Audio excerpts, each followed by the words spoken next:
There really is nothing new about social justice warriors or feminism. It's only the demographics that are representing this group, this action group that has existed for decades, have changed from prudish old mothers and Christians who think rock music is giving satanic messages to their children. The difference now is that it's spoiled, usually upper middle class or rich teenagers who've never faced a hardship in their life and wanted for nothing, going out into the world and figuring out that they have power. One of the most hilarious recent buzzwords, buzz phrases, if you will, that has come up in the feminist and social justice movement is called speaking truth to power.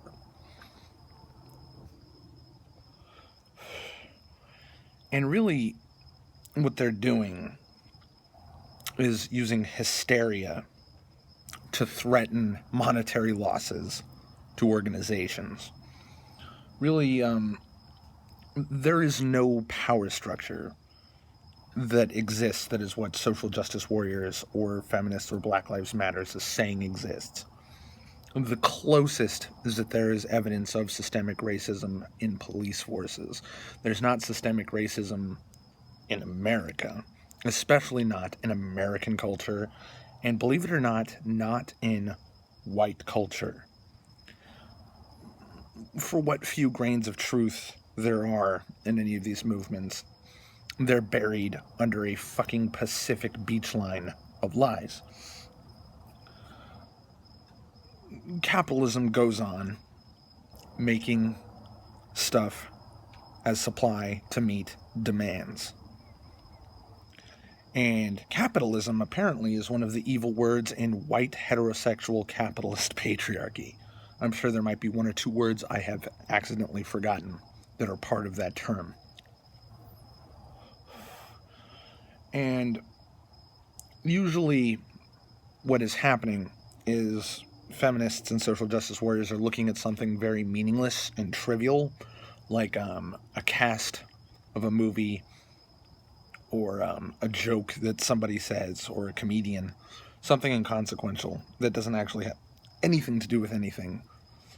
They choose to take offense at it, usually on behalf of some group that they don't actually speak for. Oftentimes, if somebody is offended at something racist, it's a white person being offended at something directed at some other race other than white. You know, this vicarious offense.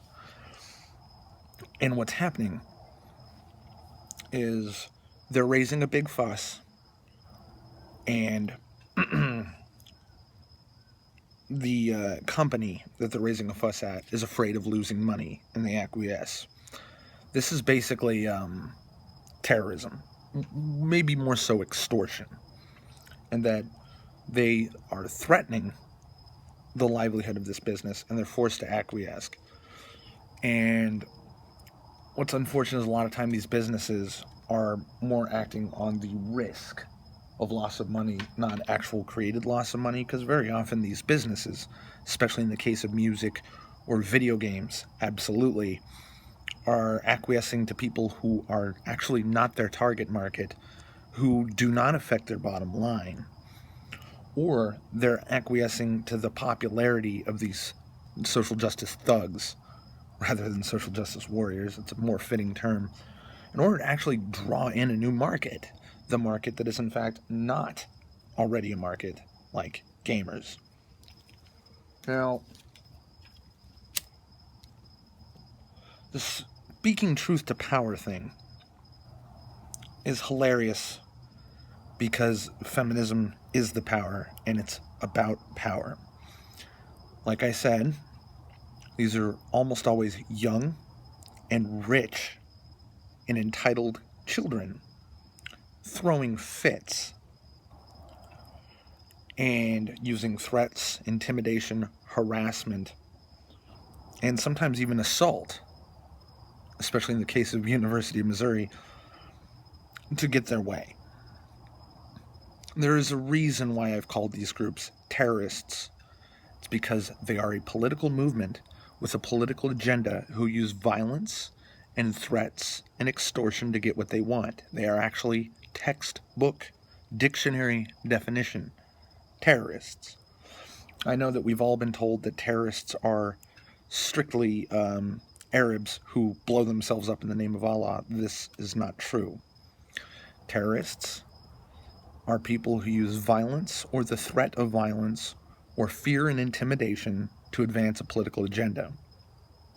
This is what social justice is.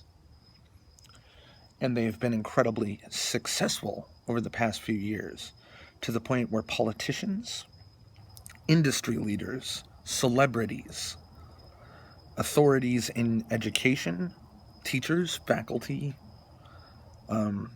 daycares, everything you can think of, and now places like MTV and extremely popular internet sites and entire news organizations like Gawker are feminist, advancing the feminist agenda, using feminist tactics, and then they come and they tell us, the people who are not indifferent and are not, either through fear or ignorance, or just the warped evil that drives the core of these social justice movements, we're the ones speaking truth to power.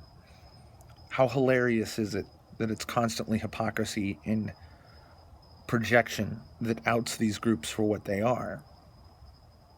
Feminism is the power. Feminism is the man. The Truth Initiative. So, who are the ones policing the websites? Who are the ones communicating with high-profile television interviewers and politicians, and are now on the board of Twitter and giving speeches to a menial subgroup of the UN, but nonetheless officially speaking at hearings of the UN? Feminists, who have completely fucking taken over TEDx, or TED Talks in general, and turned it into a cult where you pay in money and work slave hours for no pay in order to be a part of this prestigious organization, and basically turn TED into Scientology, the social justice warriors. Who's looking to dismantle every last freedom you have? Social justice and progressives, feminists, Black Lives Matter. These people have no basis in reality.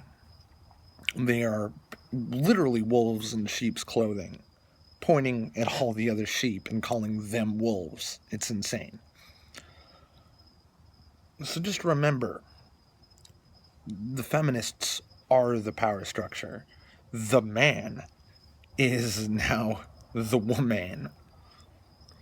And white is the new nigger. Thanks for watching.